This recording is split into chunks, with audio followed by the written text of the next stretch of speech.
What's up, my fellow Michiganians, Michiganders, whatever you happen to call yourselves? Welcome to Wolverine State Sports Talk, and I hope you all had a happy Thanksgiving. I did, just not in terms of sports, man. That was a painful sports weekend. I gotta say.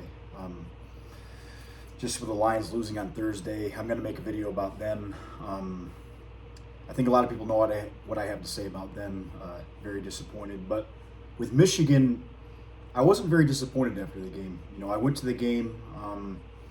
I didn't really have high expectations. I had high hopes, and I thought we might have a path to winning. And for a portion of the game, I thought we were taking that path to win the game. But I still felt like, only up 6-0 after that huge momentum shift. I felt like Ohio State, once they made a couple of plays, probably was going to win this game, and they did. But I wasn't too upset. And after rewatching the tape, I got to admit I'm a little bit more upset, but not to an extreme degree. I still feel pretty optimistic about the future of this program. This wasn't a game I had us winning at some point in the season. Or once we got to a certain point in the season, I realized that this is a young team and it's going to be what it's going to be. And we're just an acorn trying to grow into a tree, And considering the injuries, it's all good. We'll be fine. But here's the first thing I want to say. I want to call out a couple people or groups of people. Number one, I want to say this about our fan base. Specifically the season ticket holders. If you sold your ticket to an Ohio State fan, you should have your season tickets revoked. We have the technology to find out if Connor Stallions was sitting in the stands at opposing games. You know what? We know who's in every seat. The cameras can detect who's supposed to be in that seat and who is actually in that seat. If there's a red jersey in that seat, your season ticket should be gone. That's disgraceful to see a Michigan home game with that many red jerseys. I know it's been that way for a while, but I'm sick of it. Recruits, when they come and see the big house, they want to see maize and blue jerseys. They want to see a bunch of passionate fans.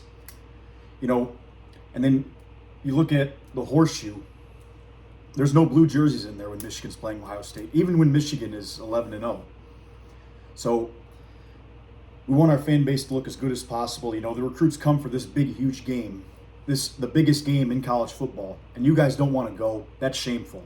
If you can't make it to the game, sell your ticket to a Michigan fan or leave that seat empty. I don't want to see red in the stadium. If I see red in the stadium, that's disgraceful. You should have your season tickets revoked, and all these scalpers, they're gonna have a nice fate with Hades someday. That's all I'm gonna say. So I'm very disappointed in that.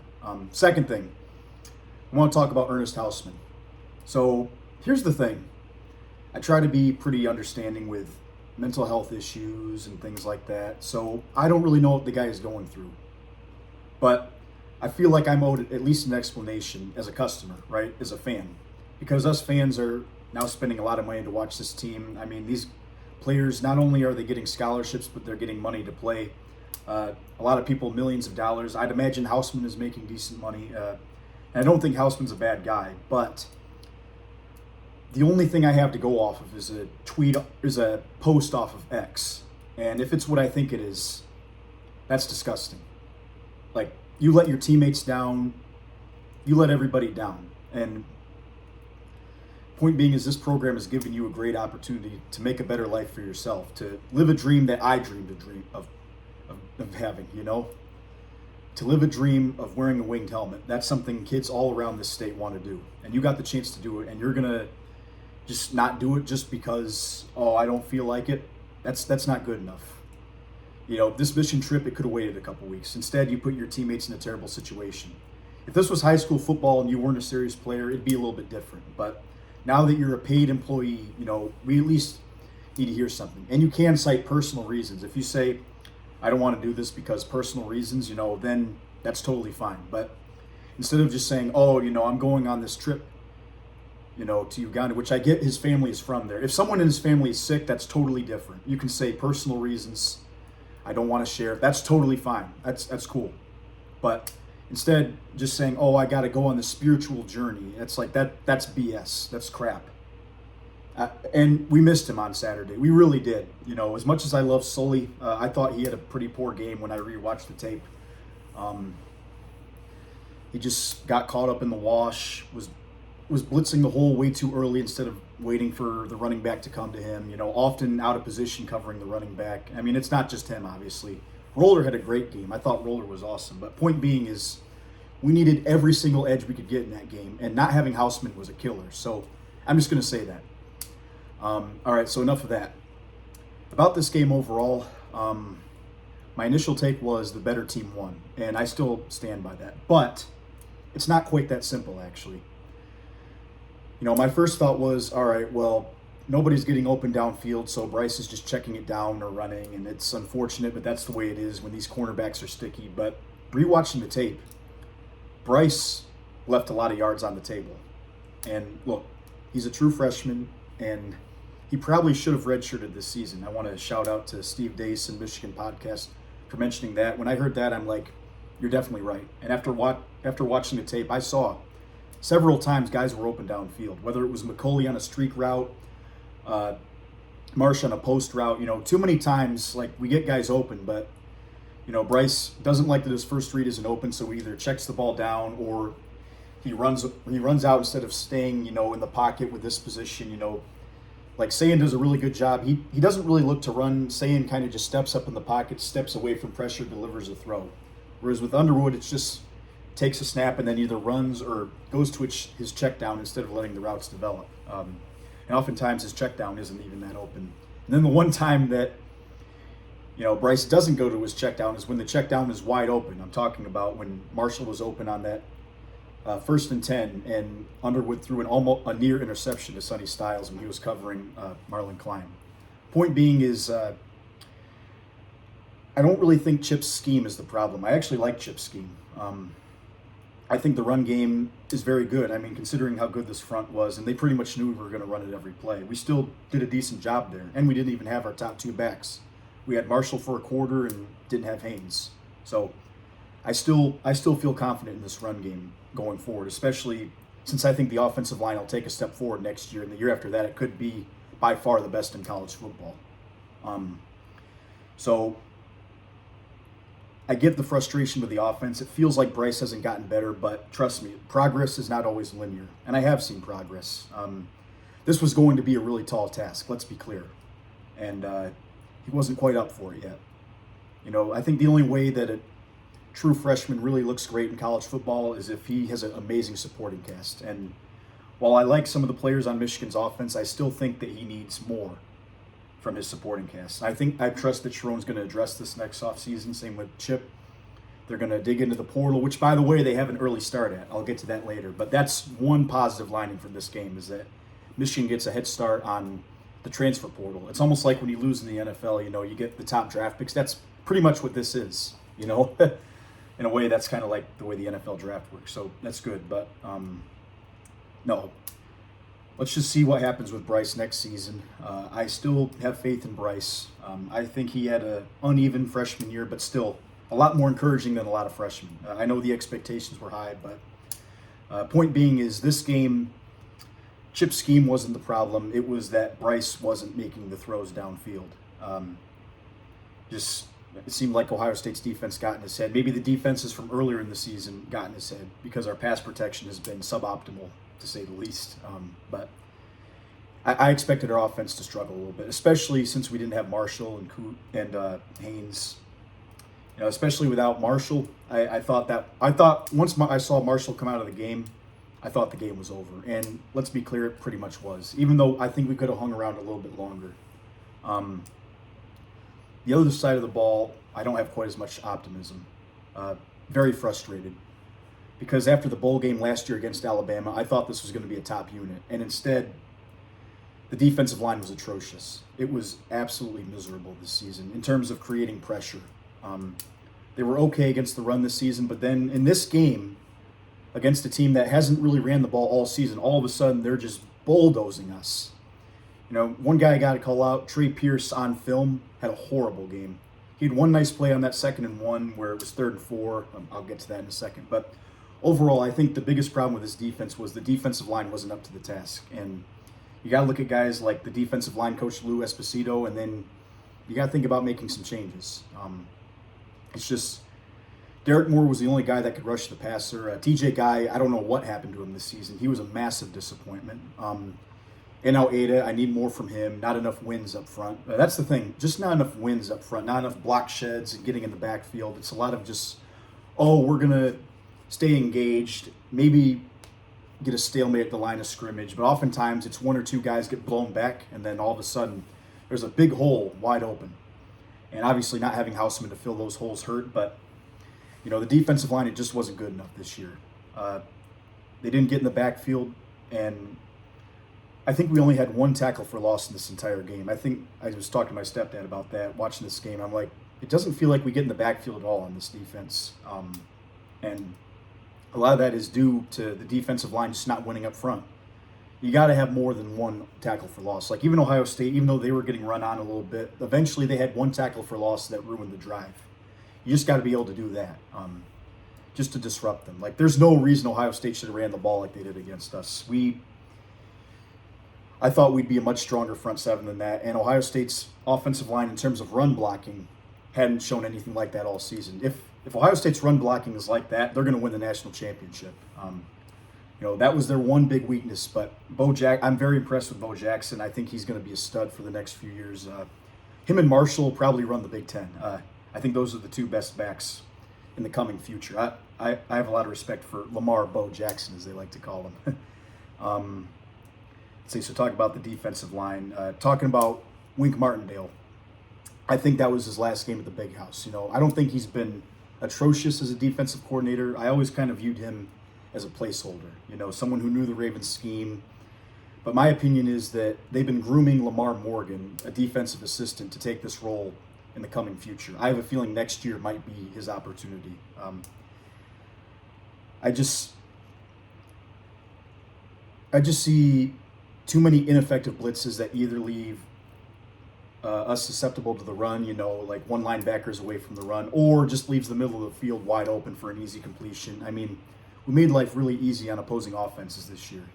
I get that part of that is our defensive line wasn't very good, but you know what? If you're going to blitz, you need to make the quarterback uncomfortable. It can't just be, we rushed an extra guy so we can say we have a 5-man rush, but instead, I still have tons of time to throw. Oh, look, wide open, middle of the field. Every time we send a blitz, the other quarterback knew what was going on. And Sayan definitely picked us apart, And it really confused me, too, because last year I liked our game plan against Ohio State. It was, let's get beat by 1,000 punches. Don't get beat by the big play, right? Keep everything in front of you. And early on, that was going on. I mean, we bracketed Jeremiah Smith. On the first interception, Jair Hill was right in front of him. We had a safety right behind him, and we bracketed him, and Sayan threw the ball that way, and we forced a mistake. It was great.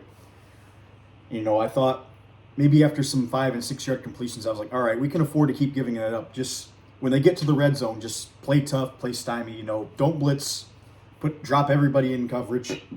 Sorry, and we'll be fine. Or that gives us our best chance to win the game.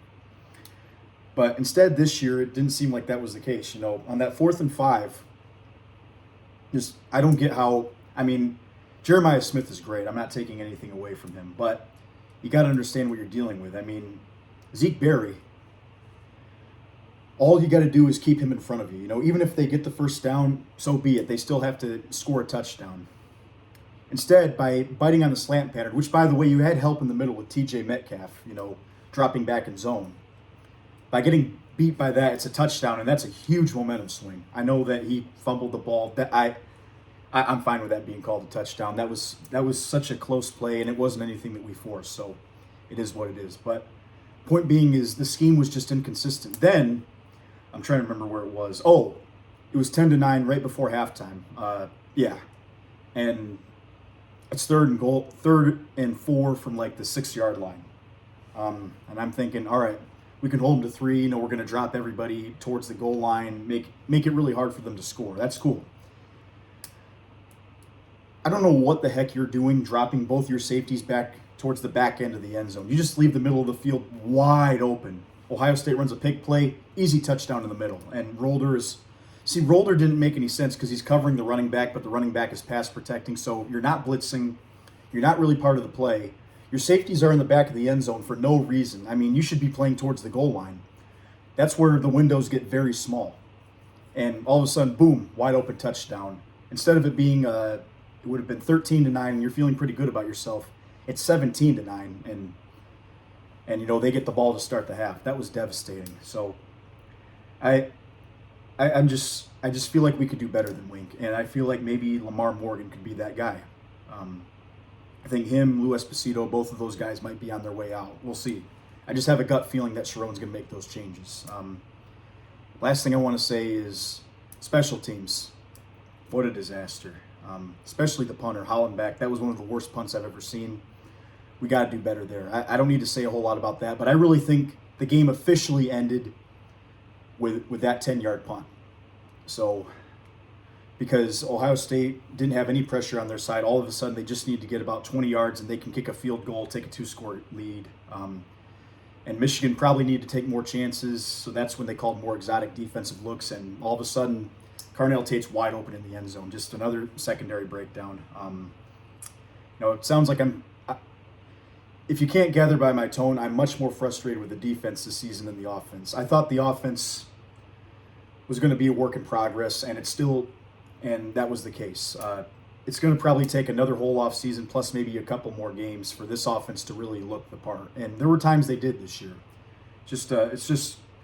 It takes time for this stuff to come together. And these guys are all young freshmen, and they played a really good football team. Again, the best defense in America, I think. So, I can kind of deal with them being a little bit slow to progress. I think the future is very bright for this offense. But for this defense, after that bowl game against Alabama, just the step back was very disappointing. I look at next year, who's the guys you have to look forward to next year on defense? TJ Metcalf, who, by the way, took a horrible angle to Bo Jackson and really threw a nice block on Jimmy Rolder. That was crazy. That was one of the best blocks I've seen by a defensive player on another defensive player in my life. That's when Jackson had that 32-yard run, and Rolder got his ankles broken, but actually did a really nice job. You got TJ Metcalf. Young is young. He's only a freshman. Maybe he could take a step forward, but we lose Hill, we lose Berry, and it looks kind of shaky. Actually, I don't know if we lose Hill or not, but still, we're losing a lot of guys, and we have a lot of talented freshmen coming in, but under this staff, I don't trust this staff to get the most out of the defensive players. I just don't. I think that Sherrone is going to take the step that he needs to take. He realizes he needs to make changes there, and that, having a defense with Graham, Grant, and Johnson was a little bit of fool's gold. And same with the bowl game against Bama. In reality, we had tons of issues on defense, and they didn't really rear their ugly heads until really this season. Even the first game against New Mexico, I thought we had some concerns. So a lot has to get better over there. But overall, I'm not out on Sherrone. I'm not out on Chip Lindsey. I'm not out on anybody on the offense, other than obviously Samaj Morgan. I think this could have been his last year in a Michigan uniform. If not, he's going to be riding the bench. I still like the fact that we came out with a ton of energy. We came out with the intensity that we needed. And I think that if we had a little bit more talent on offense and a little bit more experience, maybe that 6-0 lead could have been a 14-0 lead. And it would have been a lot different. But I think we did all we could do. I think that just given the talent and experience disparity between the two teams, I thought Michigan gave a good, earnest effort. I thought that they showed out for their coach. I think that they're more upset about losing the game than I am. Look at Sherrone Moore after that game. He was devastated. And, I'm not saying there's not reason for concern. I'm not saying that I'm going to give Sherrone a lifetime contract, but I think he showed me enough this year for me to give him another chance, because I think that I see some things coming together. I see the talent. I see the offensive outlook looking good. I just think any calls to fire him is a year or two too early. And if you expected us to win this game, I'm just going to say you were a fool. We were bound to take a step back after the sanctions, after Jim Harbaugh left, after mediocre recruiting classes for the past 3 years. We just had a nice one last year, and this upcoming year is nice. But again, the talent disparity in this game was a direct reflection of all of that. So now that all that black cloud is behind us, Sherrone can really go all in. And I think that we should at least give him the Bryce Underwood era to see what he can do as a head coach. Obviously, if he is a disappointment, you move on. But I think that that's 2 years too early, and I think we still got to be we still got to be positive. We still got to root for our guy because there's a reason Jim Harbaugh promoted him. I still have confidence that he can get it done, and I hope he can. I'm rooting for him. All right, y'all have a good rest of your night. It'll be fun going back into work tomorrow. I hope you all enjoy that. All right. Merry Christmas, everyone. Take care. Bye.